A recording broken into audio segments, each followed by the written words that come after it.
You are listening to WHOA Podcast, coming to you from Gainesville, Florida. Good morning, everybody, and welcome to another episode of the WHOA GNV Podcast, the podcast bringing you businesses and individuals that make you go, whoa.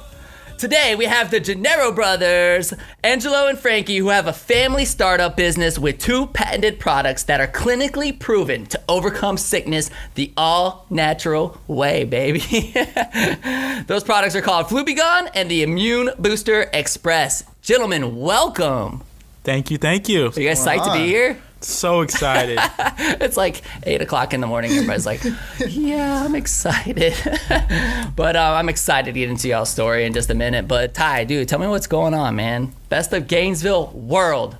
Yeah, I mean, all sorts of stuff. But yesterday, we got our first look at those Jordan brand Gator jerseys, which was pretty cool. Did you see those? Yeah, I have not seen them yet. Yeah, they're pretty sick. They're pretty sick. Mullen was wearing some Jordan shoes yesterday at SEC Media Days. It was pretty awesome. Yeah. Yeah, got me hyped. We're under 50 days, so.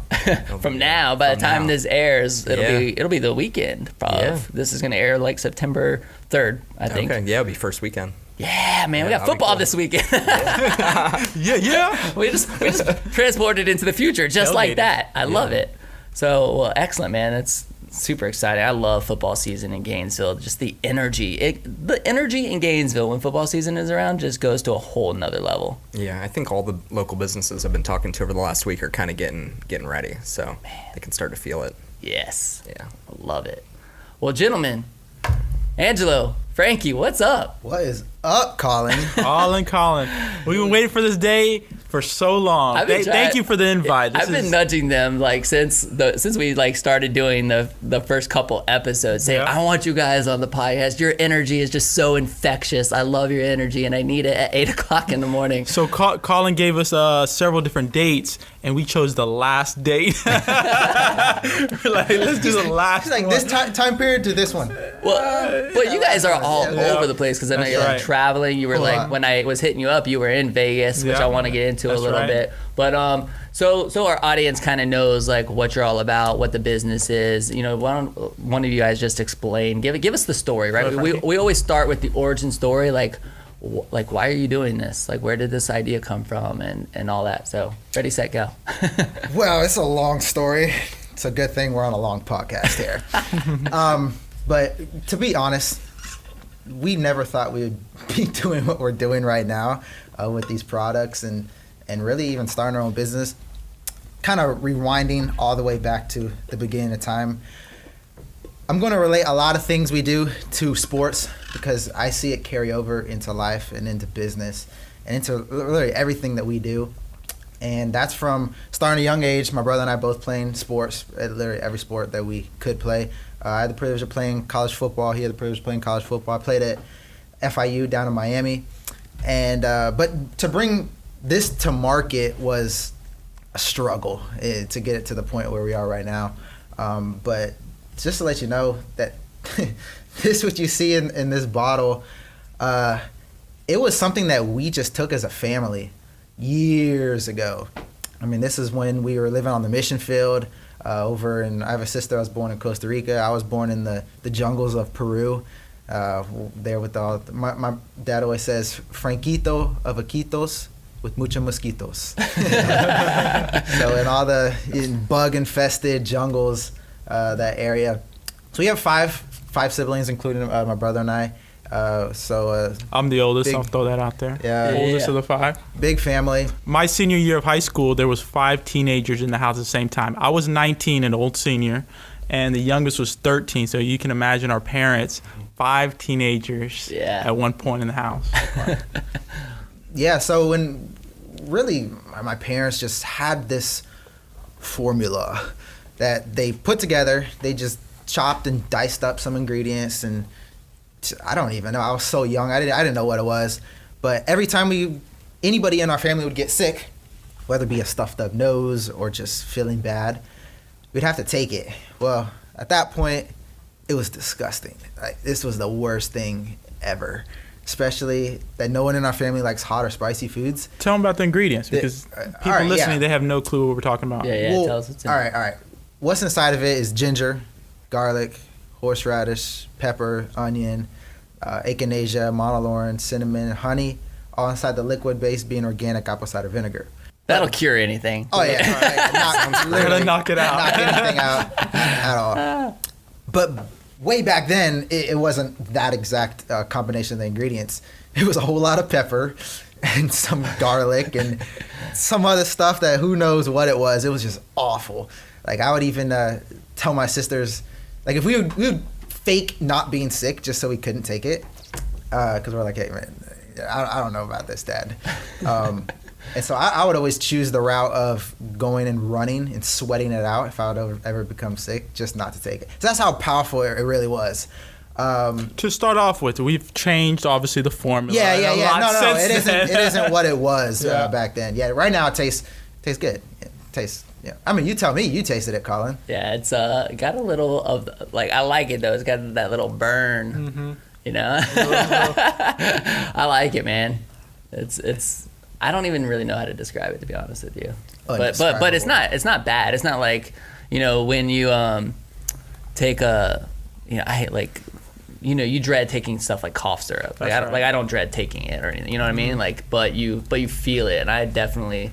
And then when it works for you, you're like, wow, this is a go-to product. Yeah, you know? yeah. So I remember you had one here in your office, and when your people in here got sick, they were taking different shots of it, and you were videotaping the reaction, and one guy was like, oh, it burns, but it's so good. I can feel it working already. Yeah, well, you know, like we've just went through like a really bad flu season. Right. Yeah. I mean, and it seems like the team, you know, if one person in the family gets it or one person on the team gets it, it's like, oh no. I mean, we're sending people home saying stay away from everybody else. And anytime you lose a team member because of the flu or something like that, you know, everybody else is picking up the, you know, the slack where that person normally is. And it's just like, man, like, you really, really feel it. So anytime somebody like complains about being the tiniest bit sick, we're like, here you go, take this now. Isn't it funny that the person that's sick is always the one giving high fives and hugs to everyone else? It's like, get them in that corner over there.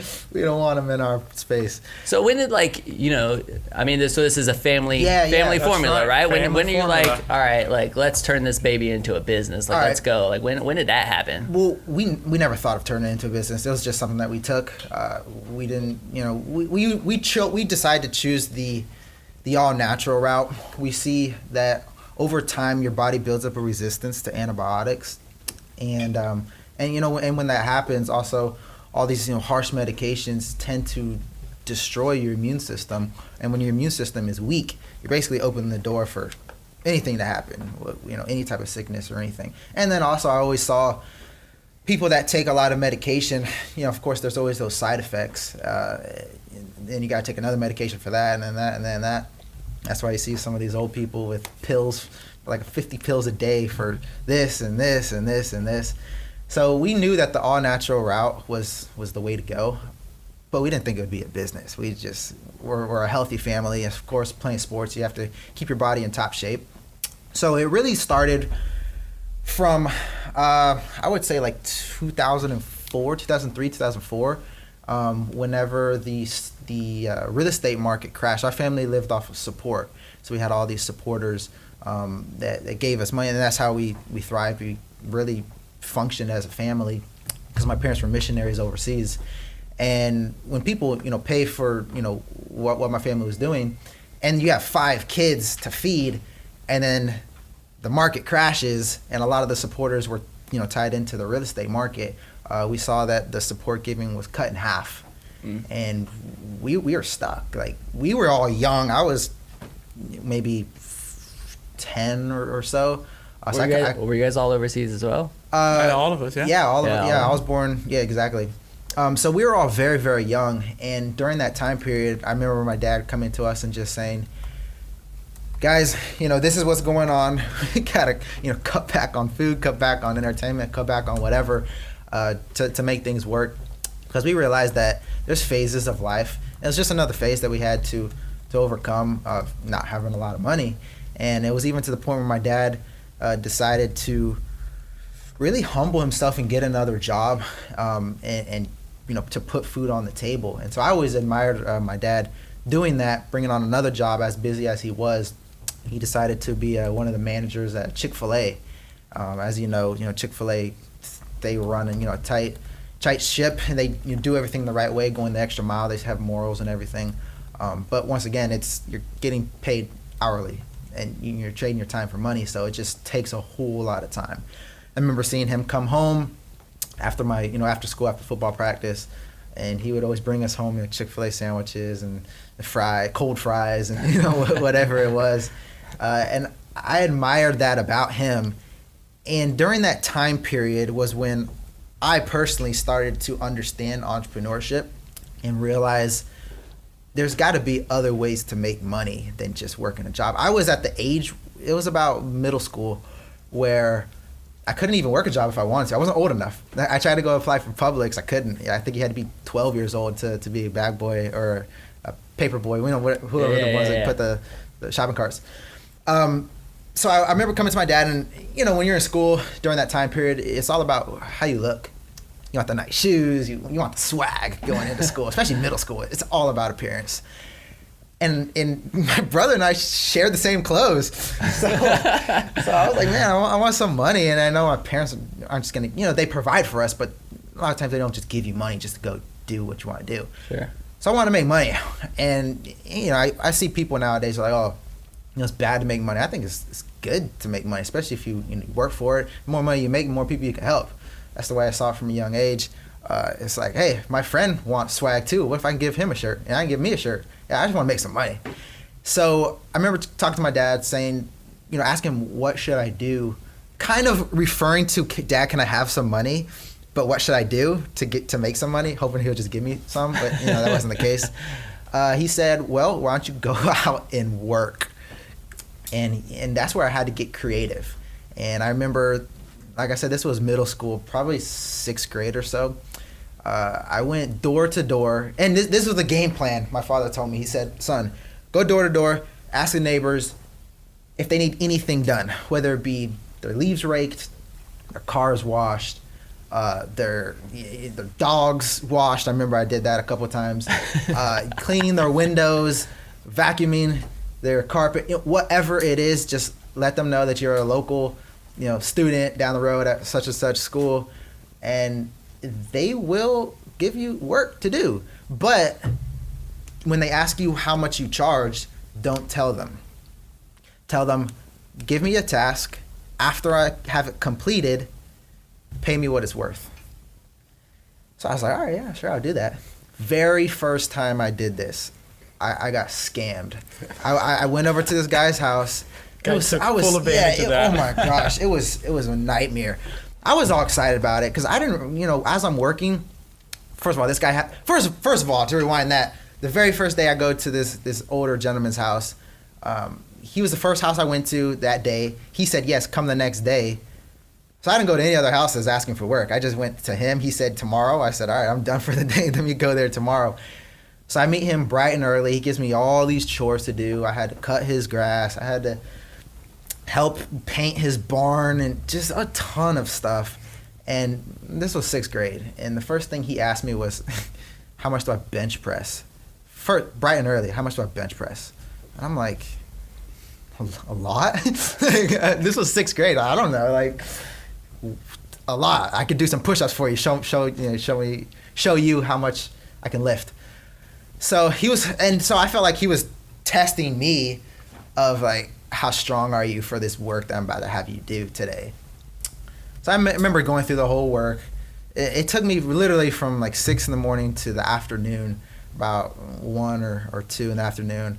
And I had a great attitude. I was just going through it because in my mind, the whole time I was working, I was thinking, how much am I going to get paid? I have no idea. Like, hopefully what my dad told me is right. Hopefully this guy feels bad and like understands like I'm grinding it out. Well, after it was all over, I go to him. He thanks me for everything. And he hands me money, but he puts it in my hand like this, so I can't see what it was. And I didn't want to open my hand at that point. I wanted to, just go home and almost like it was a prize, like see what it was. So I remember running home and then showing my mom my fist, like I hadn't opened it up. So me and my mom open up my hand together. And you know how much it was? How much? I want you to guess. Remember, I worked from like 6 in the morning to about 2 in the afternoon. $10. Dude, $5. dude, $10. You $10. were right. $10. How much is that hour? I don't know. How many hours did you do it? Dude, 6 to like 2. I was so pissed. Like, I didn't want to talk to anyone. I thought my dad was like set me up. I thought my dad like told this guy not to pay me anything just to teach me hard work or something. I thought it was a lesson. I thought it was a punishment. Like, thanks, Dad. A life lesson. Yeah, right. Yeah. I thought it was a punishment, and he had a deal going on with this guy. Like, I hated that neighbor. Like, every day after that, I would see him when I was taking a walk or whatever. I would just give him the evil eye. He had the audacity to ask me if I wanted to come back the next day. Yeah, it was bad. And then the next day you started FLUBGONE? I don't know. Where's this going? Yeah. I'm like waiting for the moment. So this is, I'm telling you, I'm like, sitting on pins and needles right now. Like, what's about to happen? No, we'll go back to. So when we lived overseas, the real estate bubble burst. Our support given dropped 50%, and we lived off of donations. So at that point in my dad's life, he had to really cry out to God. God, give me an idea to not only fund us living here, but also giving to overseas, because we've been involved in charities our whole life. So God spoke to him and said, why don't you patent what you've been taking all along, our formula that we've been making in the kitchen? So when we came back to the United States, he applied for the patent. The patent did not go through. So then we changed a few of the ingredients, changed it up a little bit. Took 2 years for the patent to clear. The patent cleared. Now, when you have a vision for something in your life, a lot of times it takes a long time for it to actually develop. So my dad had a vision of creating a business to not only help our family, not only have us, the sons, work it as a career, but also help people overseas. My parents, they've laid down their whole life for other people, and not enough businesses use their platform to really help impact other people. Some businesses will say, oh, we give a couple percents here and there to charities, or maybe most businesses, it's a tax write-off, and that's sad to say, and there's loopholes in it, but people give to charities because, hey, look, it's either give to the government or go feed people in Africa. They rather give it to. Our business was created to help people, not only physically, but also through our business financially. So from the very beginning, we donate 15% of all our profits to charity through Victory Missions. It's helping people overseas. And when we got the patent, my dad was in full-time ministry. He couldn't work the business. So we were very young, and he always dreamed that we would grow up and want to do what now we call it is FLUBGONE. And fast forward several years, we came back to the United States. I went to college. Frankie went to college. Oh, I'm not supposed to hit the thing. Sorry. So I slammed my fist on the table. So I went to college. Frankie went to college. And then we lived in Miami. I got involved in real estate. Frankie got involved in some different business ventures. And we knew that my dad always wanted us to do this, but we put it off because we're like, how do we start a business? How do we even do this? We had the vision, we had the product, but we were young, So when we relocated here to Gainesville, about a year and a half, well, now it's going on 2 years now, I gave up what I was doing in real estate to go full time in this. So Frankie did also. We dropped what we were doing. We bought into the greater purpose, what we can really accomplish with this product. And within the last 2 years, we've accomplished so much, thanks to God and people like yourself, Colin, just being mentors along the way. You don't know what you don't know, and a lot of things that we've executed very good now is because we've learned the process along the way. And when we moved here to Gainesville, University of Florida, We had a couple open doors for the immunology department to do clinical studies. We always knew that our product had, each of the individual ingredients had clinical studies. So we knew the medical benefits it had for your body, but we didn't have it as a whole clinical studies. So University of Florida did a 7-month clinical studies on our products, and not only does it show it helps combat the flu, fight against flu or any type of sicknesses, but it also boosts your immune system over 40%. So once we got that, then like the floodgates opened up. We had doctors' endorsements. We started getting into stores, and our vision for our company is not, it's not just for our well-being of making money. Obviously that's a big part of business. I'm a very business guy. I very savvy when it comes to working business like I did down south in real estate. But we also want to give our product to the ones in need overseas that can't afford medicine, can't afford health care, that when they get the flu, people are dying. The Centers of Disease Control last year released a statement that 650,000 people died because of the flu worldwide.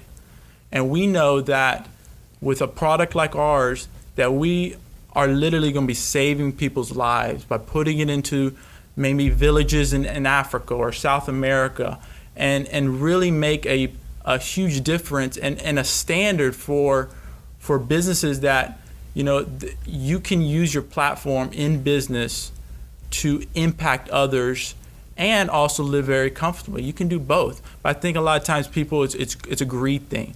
15% to some people, it's like, oh wow, you're giving away 15%. We look at it this way, okay, we have the other 85%. What's 15%? We're doing this to save people's lives and for a greater purpose. Yeah, it's giving you a ton more purpose in your work, a ton more. Mm-hmm. So, Frankie, with that story that you were telling a little bit ago, like, was that was that when you just realized that you had what it took to like really get through all of the garbage that comes with that kind of, I mean, because you're gonna get burned. You're probably gonna get burned again. I've been burned several times. I mean, that happens, right? So I mean, is it just like, was that where you're like, man, I have the perseverance to like really, was that one of those early lessons for you? I guess, like where was that connection? It was at that time where I realized, well, we have to do something to help. We have to contribute to the family. Like, we can't just keep being consumers of the cereal in the cupboard, and taking, from, we got to contribute. I mean, I remember, like in history classes, reading, or even people that I knew, people living out in the country, they get the chickens and they have all the stuff. They contribute to the family. So I felt like I had to contribute some way, shape, or form. And everybody thought the same thing. If my dad's working 2 jobs and this and that, like, what are we going to do as his children? And so anyway, so I was at that point where when I asked my dad, like, what can I do? Fast forward, I ended up going to neighborhood after neighborhood after neighborhood and collecting jobs. Like, I was making great money and literally just hustling. And I realized I'm making more money going, in a shorter period of time than people are making in a week working at, my friends working at Publix or working at some of these, hourly paid jobs. Like, I would go and wash cars, charge $10. I started charging like $10 a car, but then I'll get done with a car in like 15 minutes and go on to the next car. And I'll wash, 5 cars in an hour. It's getting paid $50 an hour. Yeah. And in my mind, I thought, dude, like, I'm on to something. Be able to help the family out. So you always had from an early age, you just had those entrepreneurial tendencies. Yeah. And then, but it got even further because it came a point in time where I'd go from neighbor to neighbor, and I had a lot of people that had jobs that need to be filled. So then I started thinking to myself, well, what if I grew a team? Like, what if I just started my own business? Who says I can't? At 12 years old, 13 years old. So I remember going on my school bus, standing up and asking, hey, who needs a job? Frankie's, I came up with some name, like Frankie's Lawn Care Service is hiring. They're like, Frankie, you don't have it. I was like, yeah. Come to my house Saturday morning at this time, and I'll hook you up. So anyway, long story short, I would have some of my classmates come to my house, and then I would send them out. Hey, this house needs their leaves raked. Hey, this house needs this. And then I would take, so the neighbors would pay me directly, and then I would pay them on Monday. And I was making money. And I realized, hey, I'm leveraging my time, because it's not just about my time. It's if I got 5 people doing exactly what I'm doing and I'm making money off of them, it's a win-win scenario. They didn't have the job in the first place. They are still making more money than working at a hourly paid job. So then they're looking at me as like, thank you for hooking me up. So it's a win-win scenario, and I understood that concept at a young age. Ty, one of the things that actually I just want to go ahead and get right into this, because that kind of drive, recognizing that drive early and making those kind of moves at a young age has definitely led to where you're at now, right? Because I see it, because I follow your Instagram account and I follow your Snapchat account. And this guy, he got back late last night to come here for this. You were driving, you're door to door, right? Like, you're driving all over. You were in North Carolina, Georgia, where were you? Yeah. I was the plan was to go to Jacksonville. Okay. This kept going? Not this supposed to be a couple of days. Yeah. Not this trip. 8 days later. The last trip I took the plan was just Jacksonville. I went to Jacksonville, and I kind of swung all the way. I was like, hey, let me just go into Georgia. And I just swung all the way up to Savannah, all the way over to Athens, all the way to Atlanta, and made a huge circle. So then this trip, I already had some accounts. I already had some stores that I visited. And so I did it again, made the same route. And then I thought, let me go to the Carolinas. Why not? So let's talk about that a little bit, because, I know that you were sleeping in your car. I don't know if you did on this trip, but I know you've had trips where you're, like, sleeping in your car and then waking up, going to the gym, using, like, the gym showers, and then going to the next, I don't think a lot of people realize that sometimes that's exactly what it takes. That bootstrap mentality, that focus of, like, I'm going to hustle, do the door-to-door thing. So, we got into it yesterday, or I should say the previous episode, because we recorded the previous episode yesterday. But again, like, the door-to-door, so many people are afraid of that no, right? They're so afraid of the no. Mm-hmm. Can you just, like, walk us through that process a little bit? Like, going door to door, what's that like? What the challenge is getting this in some of the places that you're visiting, and just that hustle, because I think that's just super motivating. I wore the hustle shirt today. I like because it. of Frankie, because he's got the hustle, man. If you could expand on what door to door it is, like what businesses have been like the most receptive versus the ones you guys are really trying to get into, but have been a little bit more difficult. Okay, yeah. Well, just to backtrack, before we got into any stores, let me tell you how we first got into one, because really all it takes is one. Once you do one thing right, you build confidence, and then you're confident enough, you believe in yourself to go. And like what you were saying, people get the no, they fail, and you come to a crossroads. Either you're gonna quit or you're gonna keep pressing forward. So I look at every scenario as there's an easy route and there's a hard route. Well, you don't want to go down the easy route.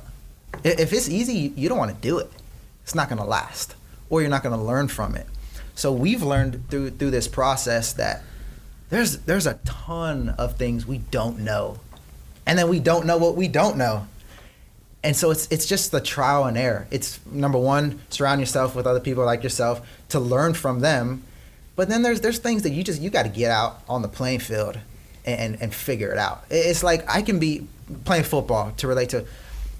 If the coach is coming up with new plays, new schemes, new game plan for the upcoming week, you can learn all you want on a whiteboard, but it's not going to carry over until you go on the field, you walk it through. You're not going to get it right the first time. You got to go over and over and over. You got to rep it out before you even get good at it. So in college, because I know we're like all over the place with the story, but in college, when I was playing football there at FIU, we were still in the patent pending process. We couldn't really do anything until we had the patent on it. You don't want to bring something to market, people try to rip you off and copy you and everything. So once you have the patent, it's kind of like that seal, like our safety net, we're ready to go. And that's where I had to make the biggest decision of my life of, do I stop playing football? Do I stop going to school to pursue something that's uncertain? who knows, like, what we don't have experience. We don't have money. We don't have anything. All we have is drive. All we have is the work ethic that we've developed through playing sports. You see, whenever I step on the playing field, my number one goal, embarrass the competition and win. Like, do whatever you got to do to win. But at the same time, I embrace the fact that I'm usually the underdog. I mean, that happened all the time when I ran track in high school. You know, a white boy in the first heat. People think like, this is a mistake. He can't be that fast. Embrace the fact that, you know, hey, I don't need to say anything. Let my results do all the talking. So it's just that work ethic that was instilled into us at such a young age, playing sports, was now at that pivotal point of my life. And this was when I was at FIU for 1 year. All right. Just switched positions. I was playing receiver, then I switched to corner, so from offense to defense. So I was learning a new position, and I felt great about it. But it was in the spring, leading into the summertime, which that's when the real training starts, going into the next season. And I made the decision, and the decision was to drop it and take all my energy, all my focus, all my ambition, literally everything I had, and like poker, put my chips in. Go all in. But making that sacrifice. See, I feel like people our age, young entrepreneurs, they try to hold on to things. They're like, I kind of still want to party, or I kind of want to be with my friends, or yeah, I got time, but I'll put some time to this, some to this. It doesn't work that way. If I'm driving an airplane, the only way for it to get off the ground is what? Full speed. Now, once you're off the ground, I'm not saying you kick it back all the way, but you can breathe. You know, you're at the top, you're gliding. And it takes time. It takes time. Patience and time to go 100 miles an hour nonstop, and don't stop until you start seeing success. People fall short so fast, and right before the breakthrough, because the hardest time is right before you're about to experience another level of success. It's the hardest threshold to pass through, and many people quit, and they try something else, and they try something else, and they try something else, right, rather than giving it year after year after year at that same thing and perfecting that in that one job, that one career, that one trait, and being the best in it. So we've developed characteristics to really not only motivate and push each other, but also to be that example to other people, that's showing that our generation, you know, it is hard work. Millennials are very hard workers. It's just there's so many distractions, and distractions is where your time can slip away at times. Well, can you tell me how many no's it took before you got the yes? Oh man, well, part of the no process is we know what we're doing.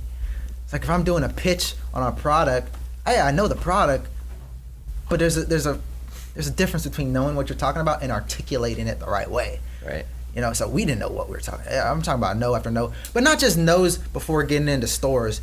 It was no's as in the labeling. You're talking about just so many things that come into the business. Even, like I said, getting the clinical studies, just building the infrastructure of the business. Yeah, that foundation. That foundation, the trademarks, everything. But, you know, to go back to sports, you know, both of us play college football. For all the other athletes that are listening, when you're in two-a-days, it can be brutal, both physically and mentally. But when you're trained to overcome the pain, you don't have a choice. Like, I remember at FIU, we had this one lift called the St. Valentine's Day Massacre lift. It was like at midnight. We had to come in. It was around Valentine's Day. And the whole lift, the theme of it was to kill you. like, literally, they had trash cans around the gym for you to throw up because you're expected to throw up. Yeah. And like even outlines of people on the ground saying like you're going to lay there because you're going to pass out. You're not going to make it. And the whole idea was to build that mental toughness. And I feel like with work ethic, with the mental toughness, with discipline, you can do anything if you just put your mind to it. There's people that are more qualified than we are, people that are smarter than we are, people that have the degrees, they have the education, they have the connections, they have the resources. But in my opinion, with a drive, with gasoline, with fire on the gasoline, like, you can't stop us. That's my mentality. Like, I'm gonna do whatever it takes for as long as it takes to persevere and figure it out and beat you. So do you guys have very defined roles? Like Angelo, like, are you driving around all over the country as well? He does. We more really of the sales. it mixes. Like, there's a lot of projects we both work on at the same time. He's more so, and it goes back to our personality traits, right? So he's more so the fine print, the back end, the financials, the scheduling, the manufacturing, how this is gonna work. I'm more so, hey, sales. Hey, let me get this product in front of you. Let's drive sales up the wall. I really like working on projects. I'm a big project guy. I like spending a small amount of time planning and then going 100 miles an hour to execute until I'm done with it. Like that Las Vegas trip, that booth took some time to put together, but it's just the satisfaction of after the expo, we're like, wow, that was really good. Like, I impressed myself putting that together, and it was amazing. Was going all the way out there like worth it? I mean, in your opinion, like meeting? I mean, it's a huge place, right? Mm-hmm. Yeah. Huge convention center. Yeah. You're there as one of the vendors, right? So, I mean, it's pretty expensive. Like, it was very expensive, very expensive. So when we went the first year, we made some really great connections. And going back the second year, we wanted to further our progress. As you see our bottles right here, we had one of the original bottles. Like, looking back at it, we're like, no wonder no one was excited about it. I don't even think we had nutrition facts on the back. Which one was where people excited about? It was the third one right there. Look, no nutrition facts. It literally just says, what is FLUBGONE? Suggested use. There you go. It's super sketch. If you want to see it, go check it out on the video podcast. You guys went to the licensing expo. The licensing expo. So we stood out. Yeah. Because I was gonna ask. I was in Las Vegas for a couple years. Okay. I ran a lot of golf tournaments with people going to conventions. I still go to some of the PGA conventions and some crypto currency conventions. But why the licensing expo? That was kind of one of my notes. Was there's so many different ones to choose from, especially with what you guys are involved with. Why did you guys choose that? We wanted to stand out. Okay. As you know, the licensing expo is every brand under the sun, from small guys to Fox to NBC to ESPN to PlayStation. Every big time brand was there. So we had a lot of people come up to us and they're like, why are you here? What are you doing here? Yeah. And it was a great open door. It was very great environment to talk to people. And we think that is where Kevin Harrington from Shark Tank, we received a call from his office.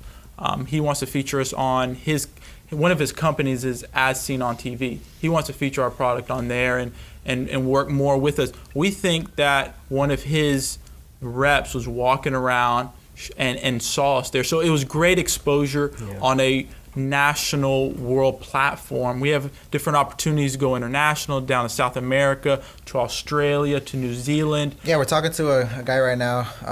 He wants to take it, and he's qualified. He's qualified to do this throughout all of Europe and Asia. So, I mean, after that expo, I remember looking at Angelo and saying, dude, how do we do this? Like, what do we do? International? We're not even established here yet, you know? Yeah. And that just comes to a point where, like, all right, we'll figure it out. If opportunity is there, we're going to do whatever it takes to learn it. We're here. I mean, I remember when I first got this camera that Chris is using, I'm like, I don't know how to work this camera. It's the best camera on the market. I need it, to help with our marketing. I'm just gonna YouTube. Sure. Just learn and figure it out. But yeah, so like at the licensing expo, so this was our second time there. The first time we went was last year. That was the showcase of our brand. That was the first expo we had. Did you guys have a booth at both expos? We did. So the first time, to be honest, we're like, license? Yeah, let's go. Yeah, let's do it. We didn't know what we were getting into. Yeah. No idea. We're like, go big or go home. This is the biggest in the world.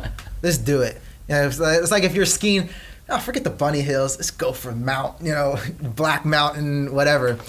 So we did it last year. We made some good connections and everything. And then this year, once again, we even saw some of the same people that came to our booth. And the doors are open. There's so many people that aren't even in our niche at all wanting to get involved. Influencers, celebrities, just all types of people. And even to this point, it builds your confidence that much more. Like, dude, we're on the right track. Like we're up to something here. Yeah, so we might not have it all figured out, but we're up to something. Yeah, so I mean, where do you guys see the brand, the company 10 years from now? What's it look like in your mind? Household name. Yeah. Everybody will have a bottle of FLUBGONE in their cabinet. So when they wake up in the morning, if you got any type of sore throat, flu, you take it. When you see the benefits of it happening, like at that instant within 24 hours, you'll always have a bottle in your cabinet. And that's what we're looking forward to in the future, that everybody will have just like you have ketchup in your refrigerator, or you have spaghetti in your cabinet. Spaghetti, because we're Italians, yes, spaghetti and spaghetti. But a household name, yeah. And we see that because look at all the other products on the market.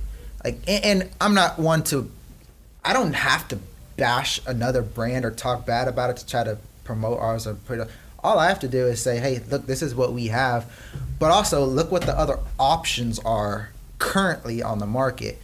I mean, just this past year, as you know it, the flu shot was super ineffective. It was, people, the facts of the fact, people were dying after taking the flu shot. Less than 15% effective. People were still getting the flu.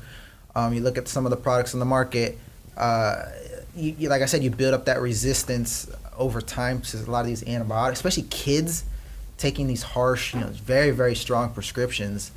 They have a weak immune system. I mean, you go to Africa right now, you have kids running around with no shoes on, have stronger immune systems than some of the kids here in the United States.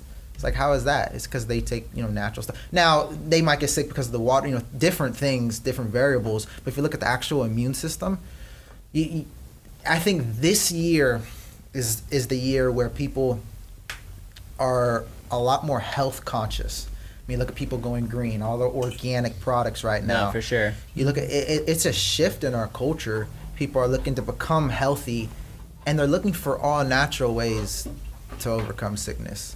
And that's where our product comes into play. So to answer your question, in the next 10 years, we look at this being, a household name there, and all the big box retailers and people's cupboards across the world.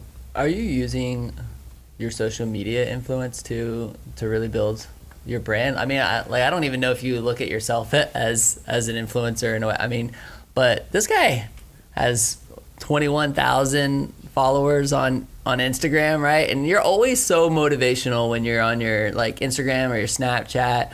I mean, I know it's a lot of workout based, and maybe it's more for your a personal brand versus FLUBGONE, but I see both, right? I see you showing the hustle, the 2 a.m., working on FLUBGONE, all of it.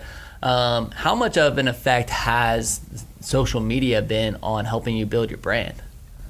I mean, as you know it, the millennials, the younger generation, everything is social media, right? It's funny because I was talking some older, and we'll get back to the whole stores thing, so I have some good stories about that. But some of these older store owners, they don't use social media at all. And I look and I see their store, and I'm like, I can tell. By walking in, I know if they use social media or not. Isn't that crazy? Based off of the vibe I get of the store, what's in the store, the size, the location of the store, the traffic. Because sometimes I'm in the store for a good amount of time. I can kind of grasp what even asking them. One of the store owners, I sat down and I gave him a tutorial on Facebook.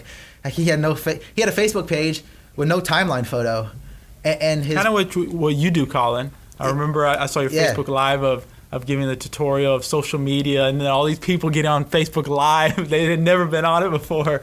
It's cool. So it's cool. It's cool looking at that generation and teaching them, showing them what it's all about. But on my personal Instagram, I do it for the lifestyle, showing what it really takes. Because right now people are looking for the quick fast cash, easy road to success. I mean, all throughout social media, yo, buy my course. You know, I was in my basement last year. 12 months later, I'm making $1 million. You could, if I do it, you could do it too. It's like, it doesn't work that way. And you're living it. And what's so great is that the whole other half of your Instagram. I mean, yes, you have the FLUBGONE stuff, and then it's you in the gym. It's you, like, you could jump. I know you can touch that ceiling up there because I've seen these videos of him jumping like 16 feet in the air or something crazy, like crazy vertical leap and stuff. But I mean, it goes in hand in hand. Oh yeah. I mean, health. This is healthy. That, you know, it's health and health. It's a lifestyle. Yeah. So like, and the product itself. I mean, when you take apple cider vinegar, a lot of people in the fitness industry take that. They take these ingredients. It's providing your body with that ongoing optimal health from the benefits of the product. But then the reason why I put a lot of these, because people come to me all the time in the gym. Like, first of all, what are you training for? Number two, why are you doing that? Number three, like, who are you? You know, because I like doing things that nobody else is doing. And that mindset carries over into business. It's like, why try to fit in when you're born to stand out? You can't fit in business. You have to stand out. If you don't stand out, you're going to get crushed. I mean, think about your scooter shop. Like, you're doing a lot of things right now that other scooter shops aren't doing, like, at all. And I respect that. And you have to be creative, you have to be innovative, and constantly adapting, you know, figuring out, okay, how can we get better? How can we improve? How can we improve? And that's what I do with fitness. I master one thing, I'm like, what else can I do? Okay, what can I do with that? It started with just like a simple, you know, clap push-up. Remember having a little contest with my brother. Hey, how many push-ups can you do? Well, how many clap push-ups can you do? Okay, how many... Can you double clap push up? How about a triple clap? And then behind the back. Let's go behind the back. Let's add a flip in there. Are you guys super competitive with each other all the time? Everything. Yeah? Anything you can think of, it's competitive. It doesn't matter if we got a little thing with our dad where whenever we go to a restaurant, we all go to the bathroom at the same time. And like a bunch of girls, we all go to the bathroom at the same time to wash our hands and stuff, right? So we wash our hands, and we always have a little competition in the bathroom. Who can throw their paper towel into the trash can first? And so it doesn't matter what it is. We're a very competitive family. And people that are walking into the bathroom, we get them in on it too. We're like, oh, hey, take a shot, or just chest pass them a little paper towel. Couple times people walk in mid-air, they just get hit by a paper towel. That's cool. Hey, getting back to like some of the stuff when you're on the road, I want to know what's the craziest thing that's ever happened when you're on the road. Okay, yes, crazy stuff. Okay, so before I say that, let me talk about the first store that we got, very first one. Oh yeah. Because, like I say, if you could do it one time, you can always do it. It's like a limit, and kind of relate to fitness one more time. I'm gonna keep on relating it because that's just how I am, and that's just how it is. It's the mentality. Do your thing. A limit is something that you can't get to at first, but you're not stuck there. You can always push past it. It's hard. It's really hard. But once you push past it, then it's like, okay, what's next? Like, and that's why I'm addicted to improvements. That's the name of the game. And people are coming to me like, oh, your feet are so fast, your footwork, and then I'm like, yeah, I want to get better. I want to keep, for what? For me. Like, for improvement, or for an opportunity like the Titan Games that you saw that video. It's like, what? Well, tell everybody real quickly about that. Okay, yeah. So, because I mean, this was just an application process. Yes, yeah. All right, but I want to continue on your story. I don't want to like transition to the Titan stuff. But what he's referring to is that he is trying. Is it NBC show? Mm-hmm. And it's called the Titan Games. Mm-hmm. Same producers of American Ninja Warrior. I applied for American Ninja Warrior, was 2 weeks past the deadline. So they reached out. Actually, I appealed it, which who does that? I literally sent listen to me. I sent an email. It was like lengthy. And I said, I know I missed the deadline, blah, blah, blah. Well, can you consider me in case somebody is sick on the show and they can't make it? Can I be on the waiting list? Is there, as a replacement, a backup, whatever. I just went through this whole thing. So they reached out to me and they said that they're starting a new TV show called The Titan Games. And the host of it is The Rock, which is pretty sweet. And that's how I heard about. I would have never heard about the show if I didn't send in an appeal email. Yeah. That just shows the perseverance. So I applied for it, sent in a video. It's actually on YouTube. Just type in the Titan Games Frankie. Be there. The top. I'm dabbing on the opening photo. My bad. I knocked the mic here. So have you gotten a call back? So yeah, I received a call back from them, and they said while I was making the video, I thought the same thing is how you have to stand out. I'm like, look, they're gonna get tons of applicants. Literally anyone who picks up a dumbbell is gonna try to apply for this show just because of The Rock, just because of what the show is, and the show is athlete versus athlete in different challenges, competing like on the big stage.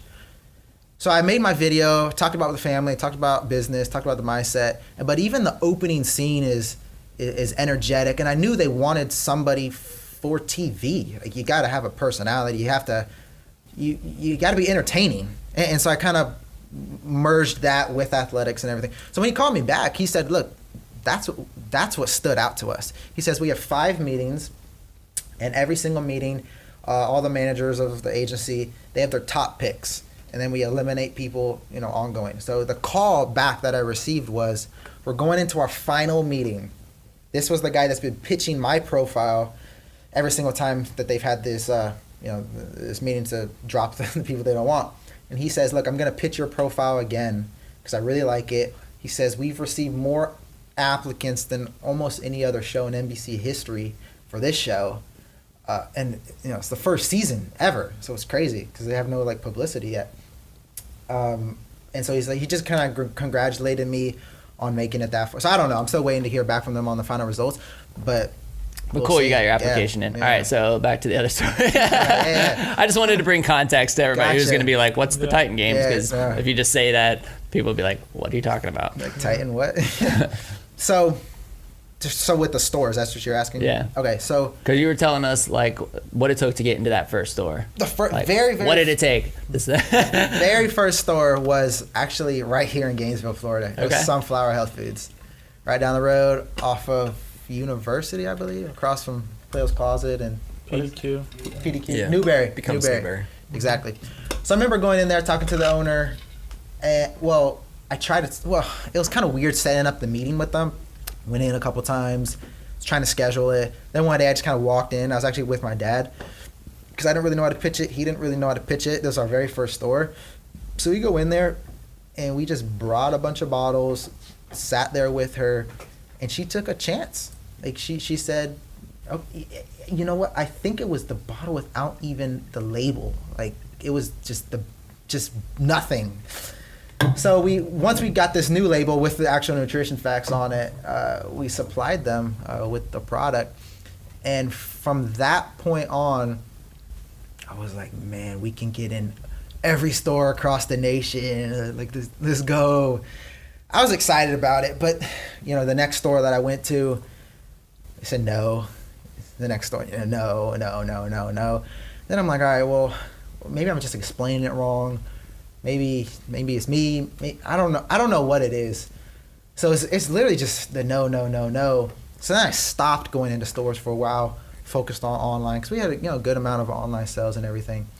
And then somebody that's been mentoring me in business, he is very successful in different businesses here in Gainesville. And he sat down with me one day, and I was asking him these questions like, hey, why am I getting these no's? What am I doing wrong? I'm not gonna give up or anything. I just want to know maybe I'm saying the wrong thing. And in my opinion, I don't want to burn the contacts because if they say no, then it's kind of in my mind, I thought it's a bad impression of them, my face, the brand, and everything. Let me wait till I get this right. So then he's like, well, what are you waiting for? You don't wait. You go. You're gonna learn. You just go. And he says, right now, and I agree to this. And I'm sure you can agree as well. Right now, there's so many products on the market. Everybody comes up with their potion, their juice, this and that. But what do? What's their process of getting into stores? Calls, emails. As I'm talking to these store owners, I realize these guys get hundreds of emails a day. They don't even open them. Right. And something else I realized is if I'm calling a store owner trying to talk to them about my product, isn't that? They can hang up.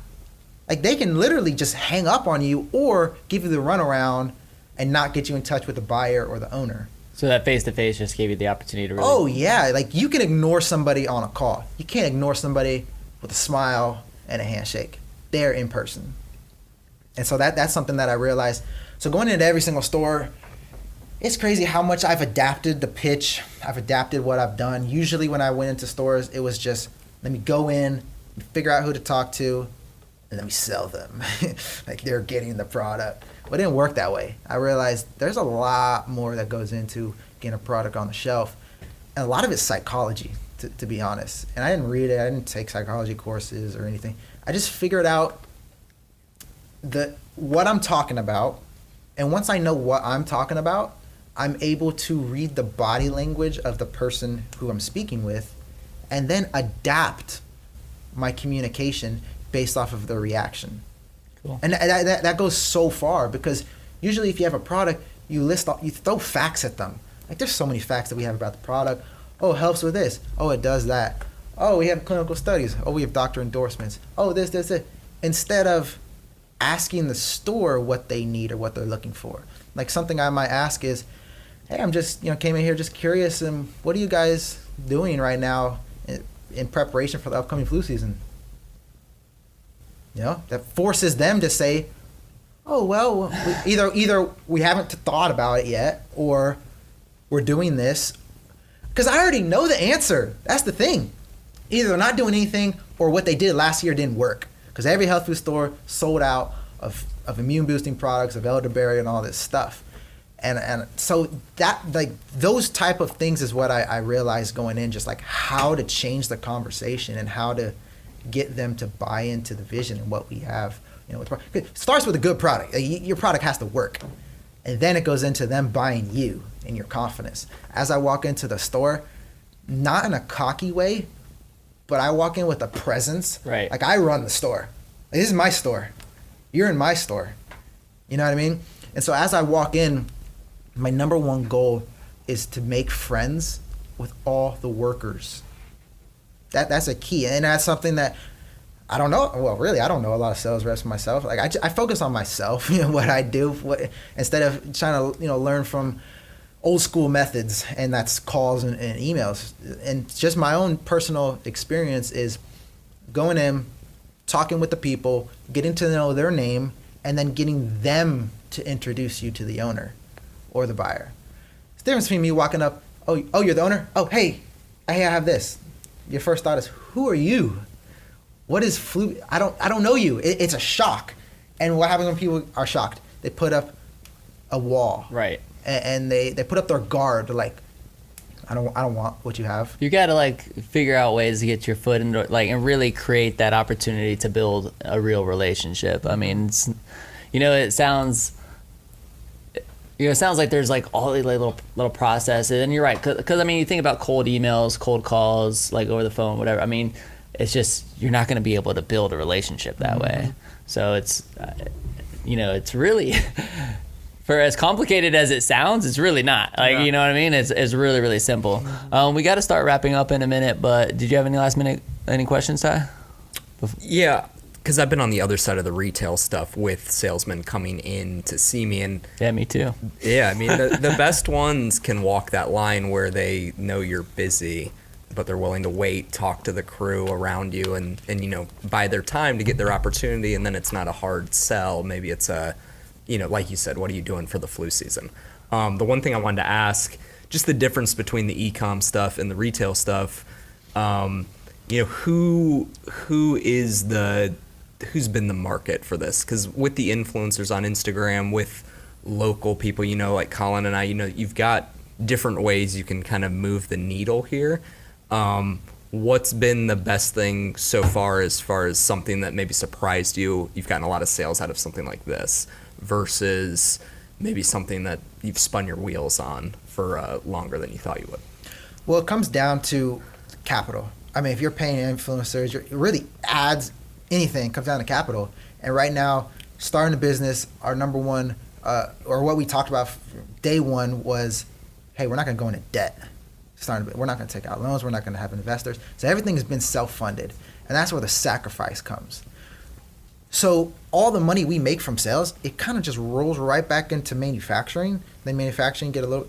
So a lot of it's been manufacturing. We've done some marketing online, not as much. We want to do a whole lot more. Yeah. It's just the capital. Like when people start their business, sometimes they get investors. They have a ton of money.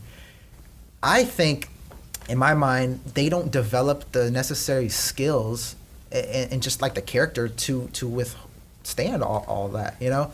Is there anything that you've been able to leverage though in order to like really has one farmers thing like markets in town? Yeah, has stuff one like thing that. just like really worked over everything else in terms of getting your product sold?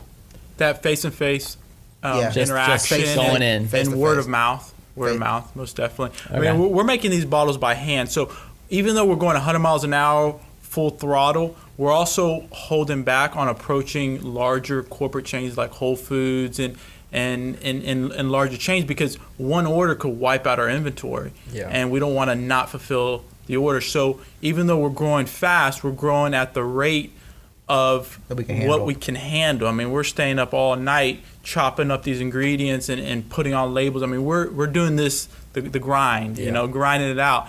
And for us, we know that it's going to take time. It's going to take time to really build what we're trying to build, and we haven't approached the influencers like you're mentioning, because you know they could do a post. We could pay somebody, you know, a couple $100 to make a post, but what if we get 10,000 orders? I mean, what are we going to do? Exactly. Are you guys preparing on the back end as far as having manufacturing or ordered ready to go when it's ready? Right. These last 7 months, we've been working with a manufacturing company in DeLand, Florida called FlavorWorks, and we are working towards that on mass producing tens of thousands of bottles. Yeah, because I mean, that's the next step, right? Yeah, I think that's all what we watch on Shark Tank. It's a lot of businesses, they've got everything figured out. It's like, hey, I can't fulfill these orders. That's why I haven't tried to expand. Such a good problem to have. It's a great problem, but it can be. I have an order for. It's tough. Yeah, 10,000 bottles that needs to be delivered in 3 days. And that's a lot chopping. But then, hey, when that happens, dude, you just call me. I'll be there. I'll be there. I'll chop stuff with you. I think that's what happens when you get in those moments. You start like calling your friends. I mean, I know that we've done it here. It's been like, man, we gotta like get all these scooters assembled. Hey, who wants to come help me assemble some scooters, because we got them all sold tomorrow. And those are the moments you remember. Yeah. A couple years. That's why I document everything. It's like years from now, what are the times you're gonna remember? The grind, like what I did. Well, we're listening to podcasts, jamming out to music, putting shrink wraps on, you know, my bad for hitting the table, putting labels on like it is a super time consuming, but I love it. Yeah. You know, I don't have time. And you'll reach a stage where that will be outsourced, and you don't have to worry that, and you can focus on just the sales. Exactly. And, I mean, that time's coming. So that's the thing, like knowing that's down the road. Like, I don't want to skip this process. Yeah. I embrace where we're at right now. That's why I have no problem. Some people are like, oh, I don't want to take a picture. I don't want to show what I'm doing because I'm embarrassed, because they think it's way bigger. I'm like, hey, dude, we're big. Yeah, you order a bottle, we'll get you a bottle. But yeah, we're not that big at the moment, but we're gonna get there. Like I said, all these international people. Now that we finally have a manufacturer lined up, ready for this flu season. So why I've been taking all these road trips, going to all these different stores is simply the number count, saying, hey, we're in this number of stores. Because a lot of these big time companies, they look for who else is carrying your product. They don't want to take the risk. Right. And that's where, like I said, getting into one store. I remember after Sunflower, went over to Ocala. I'm like, hey, we're in Sunflower. Hey, you know Sunflower? Yeah, we're there. Oh, okay. It's easier. They don't want to take the risk. Little push. Exactly. Especially like well-known name. Like our biggest account right now is an 8-store chain in Atlanta called Good Nutrition. And the only way I was able to get into that store is, man, it was tough. I remember trying to schedule a meeting with, they have like 3 owners of it. Trying to schedule a meeting with the owner, couldn't. I was in Atlanta for about 5 days. This was the previous trip. This trip I went to go visit all of them, see how they're doing, which they're doing great. So I remember going in, couldn't schedule a meeting. Then I went into one of the stores, talked to the manager, the store manager, and just like I tried to email, I just couldn't get into communication. This was before I went on the trip. I tried to communicate, couldn't communicate with them. It's like these people are so high up, they're like, oh, who are you? You know, you're not worth our time. So I had the bright idea. I said, let me go into every there's 8 stores. Let me go into each store individually, talk to the store manager of each location. So I went in there, gave them the pitch, got the name of that store owner or the manager, and then basically got them to say, hey, we want the product. So then a couple of days after, I remember sending an email to the same guy that wouldn't respond to anything and said, hey, I went into this store, this location, talked to this manager, this is what they said. This store, this location, this manager, this, quoting what they said, like his managers saying they want the product. A couple of days later, okay, hey, yeah. And then we got into the biggest chain. That's what you got to do, baby. That's the hustle. So cool, man. Well, we need to wrap up, but for all of our listeners, all of our viewers, everybody's where can they find FLUBGONE? Where can they go buy it right now? Angelo, tell us where everybody can find you Locally guys. here, Sunflower and Ward Supermarket, and online FLUBGONE.com, FLU-B-GONE.com. Also, the Perfect Gift and Hill Plantation. Perfect Gift. Yeah, they got to. And very soon we'll be at the Hill Plantation Farmers Market every Saturday. Awesome. So you guys go pick up a bottle and stay healthy.